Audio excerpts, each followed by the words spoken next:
15 ans après avoir adopté les processeurs Intel, Apple vient d'annoncer une nouvelle étape importante dans la vie de ses Mac, la transition des puces Intel vers ses propres puces, des puces ARM, basées sur des technologies développées pour les SoC qu'on va rencontrer dans les iPads et les iPhones.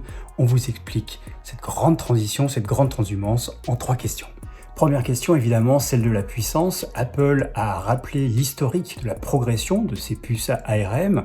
Les processeurs des iPhones ont vu leur puissance multipliée par 100 depuis le premier iPhone. De même, les puces qu'on trouve dans les iPads ont vu la puissance graphique multipliée par 1000 en 10 ans.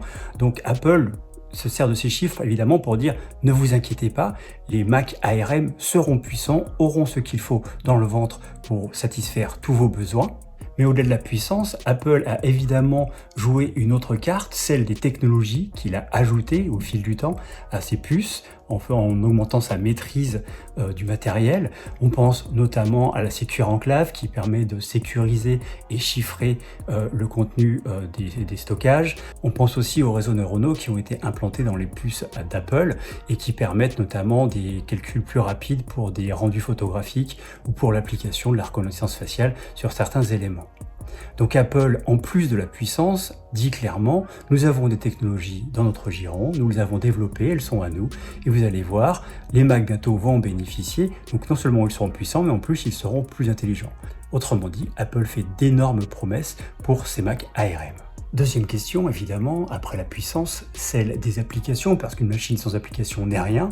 En l'occurrence, Apple a préparé le terrain, il a déjà connu une grande transition, il y a environ 15 ans donc, en passant des PowerPC aux processeurs Intel, et il nous rejoue à peu près la même gamme, avec l'expérience en plus et les nouveaux moyens qu'on connaît également. On va commencer évidemment par les applications qui vont être portées pour fonctionner nativement sur les Mac ARM. Une fois encore, Apple promet une grande simplicité dans le portage des applications qui ont été développées pour les Mac Intel afin qu'elles tournent nativement sur les Mac ARM. Cela va aller d'une simple recompilation, auquel on croit plus ou moins, à quelques jours de travail pour la grande majorité des programmes qui tournent actuellement dans le parc macOS. On veut bien croire Craig Federighi, le grand patron du logiciel chez Apple. En attendant, on va quand même attendre un tout petit peu de voir ce qu'en disent les développeurs, et puis si cette transition est aussi facile qu'elle le promet. Et puis il y a aussi évidemment les applications que les développeurs ne vont pas porter tout de suite ou ne porteront jamais sur les Mac ARM et qui constituent un parc important de logiciels. Pour ça, Apple rejoue une carte qu'il avait jouée déjà à l'époque du passage au processeur Intel, c'est Rosetta. Alors cette fois-ci on l'appellera Rosetta 2, c'est un programme, un jeu d'instruction, peut-être une émulation, on ne sait pas encore exactement de quoi il s'agit, qui va à l'installation réinterpréter l'application et faire en sorte qu'elle tourne au mieux sur le Mac ARM et avec des performances qu'Apple promet évidemment au rendez-vous, une grande fluidité, une grande rapidité, que ce soit pour des programmes de productivité classique, voire aussi des jeux.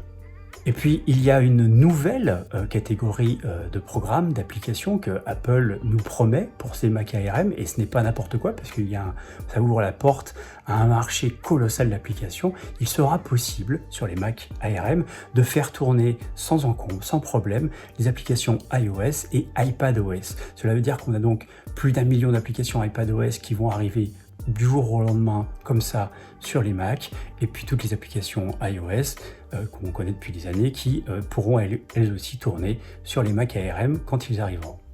Enfin, dernier point concernant le logiciel, qui a aussi son importance pour ceux notamment qui aiment se servir des Mac pour faire tourner de temps à autre d'autres systèmes d'exploitation. Apple promet un système de virtualisation qui va ouvrir la porte à l'installation d'un Linux ou d'outils de développement et éventuellement aussi peut-être à un Windows, vu que jusqu'à présent, il était possible, grâce aux puces x86, de faire tourner Windows via Boot Camp sur n'importe quel Mac. Dernière question, celle du calendrier. Quand va-t-on voir arriver ces Mac ARM? Pour qui? Alors, sur ce point, Apple a été beaucoup plus modeste, plus prudent, on va dire. Tim Cook a parlé d'une période de 2 ans de transition. Alors, Steve Jobs avait fait la même chose au moment du passage aux puces Intel, et finalement, ces transitions avaient été beaucoup plus courtes. parce que notamment les développeurs avaient bien suivi cette transition. On peut donc espérer que le passage aux puces ARM sera aussi bien suivi par les développeurs et sera donc plus rapide. En tout cas, on part sur une période de 2 ans. 2 ans pendant lesquels les Mac ARM vont cohabiter avec des Mac Intel, car Tim Cook a d'ores et déjà annoncé que de nouveaux Mac sous processeur Intel arriveront très prochainement. On pense notamment à cet iMac redesigné dont la rumeur parle depuis un certain temps. Donc l'arrivée des Mac ARM ne signifie pas la mort immédiate des Mac Intel. Les premiers Mac ARM sont en revanche, eux, attendus pour la fin d'année. Alors a priori, il va s'agir de portables ou peut-être du Mac Mini, parce que le Mac Mini est la première machine à tourner sous une puce ARM d'Apple. En l'occurrence, c'est le kit de développement qui va être fourni à certains développeurs, qui est un Mac Mini embarquant une puce A12Z, celle qu'on a vue dans les dernières générations d'iPad Pro, et qui va donc permettre aux développeurs de se frotter à cette nouvelle plateforme, de voir ce qu'elle a dans le ventre, et d'en tirer le meilleur parti pour proposer les logiciels qui tourneront au mieux quand les nouveaux Mac arriveront donc en fin d'année. Cette grande transhumance des Mac Intel vers les Mac ARM va donc prendre un certain temps, on l'a dit. Elle ouvre beaucoup de portes, elle promet beaucoup. On a encore beaucoup de questions à se poser. Alors, on a toute la semaine avec la WWDC pour avoir des éléments de réponse. Une chose est sûre, les Mac n'ont pas été aussi excitants depuis bien des années.